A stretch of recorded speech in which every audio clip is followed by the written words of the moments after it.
to This Week in Baltimore Eating with Richard Garelick. I'm Amanda. That's Richard. I only get the first name. He's more important, so he gets both names.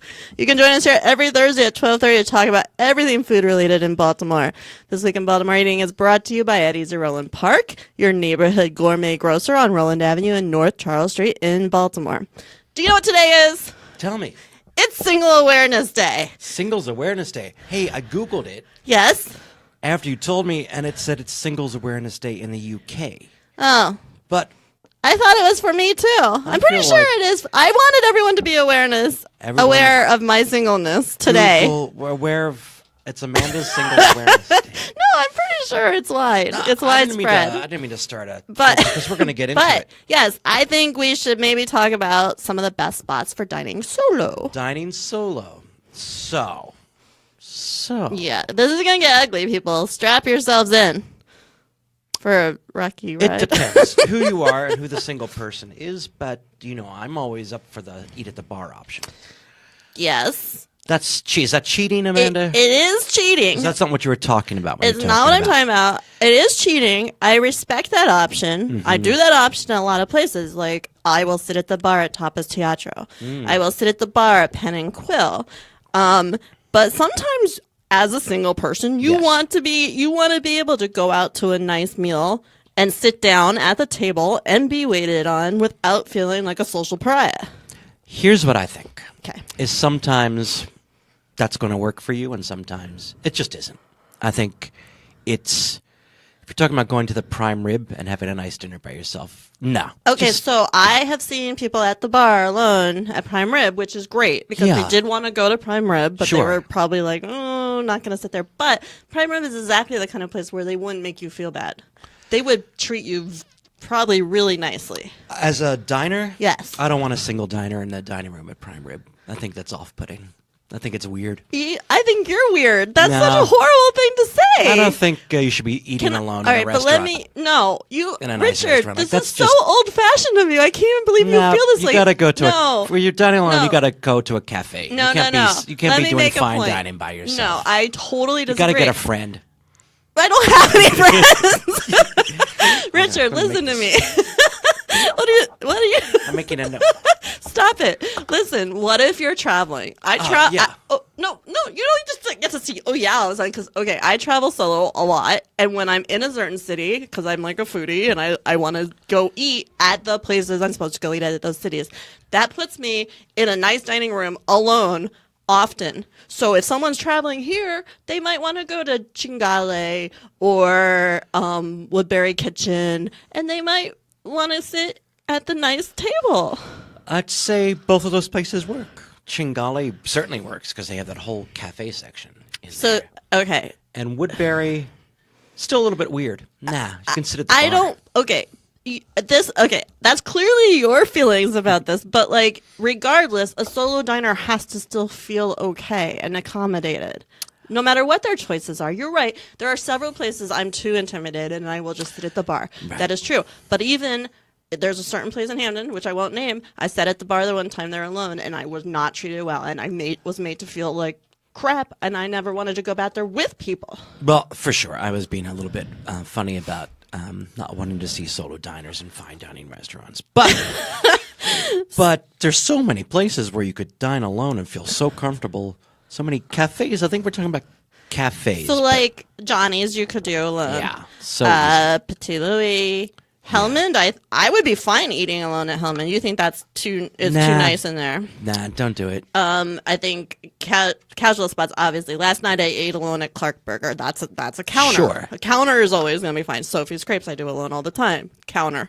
Wine bars work. Grand Cru. Wine bars work super well. I'm trying to think. I think there's maybe in my mind only a dozen or so restaurants, or just a type of restaurant where. It feels awkward because it is awkward to have. But that's just like a social stigma, and I'm trying to break through that. I want to be able to go to Tio Pepe's alone. No. That's just weird. No. You guys tell us what you think, because I'm in a disagreement with Richard, and we almost never fight.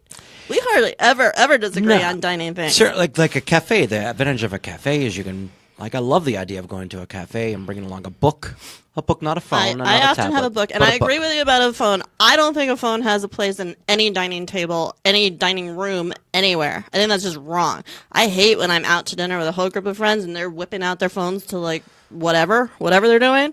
But if you can picture a restaurant like, let's use a prime rib as an example. Would it look weird to have a single diner there with a book at the table? Yeah, it would, because that's not what you're doing there. Really, it's not a hangout. It's a like destination dining. You wanna, I don't know. So the certainly, people when they're dining out alone sometimes have enough self-possession to they're self-possessed enough not to look odd or out of place, and you can do that in a cafe with a book. Odd whether or not I'm alone, but. Nah, I'm going to say no. I can't. All your years reviewing, you never had to go out somewhere great alone. You always had friends. I don't understand how I never got invited to these outings. I'm going to make a note. Hey. Let's hear what people think about dining out alone, and if there are places where they would feel awkward, or places where they would not feel awkward if they're treated nicely. Sure. I mean, I do go through the process in my head and think, is this the kind of place I can do this? Sure. Should I just go straight to the bar? But regardless, I want to feel like a paying customer because I am a paying customer. So don't stick me in that corner by the kitchen, no matter what. I'd stick you in the corner by the kitchen. Yes, you would. I can see that you would do that. All right. If you just got here, you're watching This Week in Baltimore Eating with Richard Gorelick, which is brought to you by Eddie's Roland Park. Banish those winter doldrums with Eddie's comfort food like meaty pot pies, deep dish lasagna, and creamy mac and cheese. Just heat up and enjoy. Be sure to comment, like, and share, and follow us at #JMartEating. Tell us where is good to go eat as a solo diner if you do it, if you're too shy, like apparently Richard is, or not self-possessed enough. I mean, I'm awkward. I'm super awkward, but yeah, I usually do have a book with me. All right, what's next, Richard?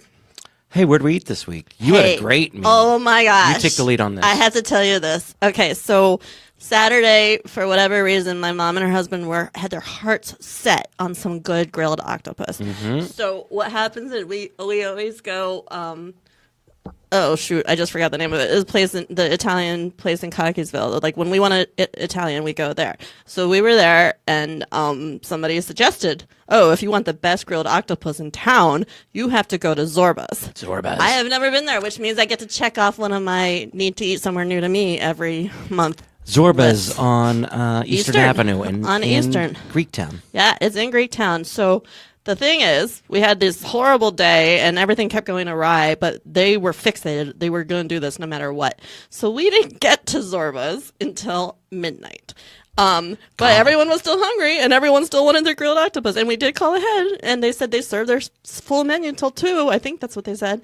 And then we asked, do you still have octopus? And they said, oh, yes, we do. So we got there and there was a full-on party going on. That place is awesome. Now, briefly, or not, you can go as long as you want. Describe what Zorba's looks like when you walk in. So it's just a bar, like a old, kind of like a dive bar, old, like traditional looking kind of Eastern Avenue place. Not fancy, and it's well lit, and the bar was full with like old Greek guys, mm-hmm. And the music was loud, and they were throwing napkins everywhere because you're supposed to throw money, but no one was doing that. So there were napkins the whole floor was covered in napkins. The old guys were dancing, and they sat us. There were some like tables, like really casual tables in the back behind the bar in front of the open kitchen where there's a huge grill where they're making everything. So they just sat us there. They saw us coming. They knew we were there. I mean, it was midnight and we had called. So we ordered, we were like totally we were just ahead of ourselves because we didn't know how hungry we were. It was late. We were delirious. So we ordered 2 orders of the grilled octopus, and this was literally the best grilled octopus I have ever had. And it's really hot off the grill. You can see that. It's right on the grill. We watched them make it, but it's a heaping order. We didn't need the 2 orders. And then my mom got the scallops, which were incredible. And Vito's. Vito's was the place I was trying to think of in Cockeysville. And then I got a spinach pie, which I didn't eat any of because I was so full. The tzatziki was like the best tzatziki I've had. Everything there was amazing. And the chef, because it was so late, chef sat down next to us and started talking to my mom. His name's Gabriel. He's from Mexico. He's been there with them for like 20 years, and they sent him to Greece to study.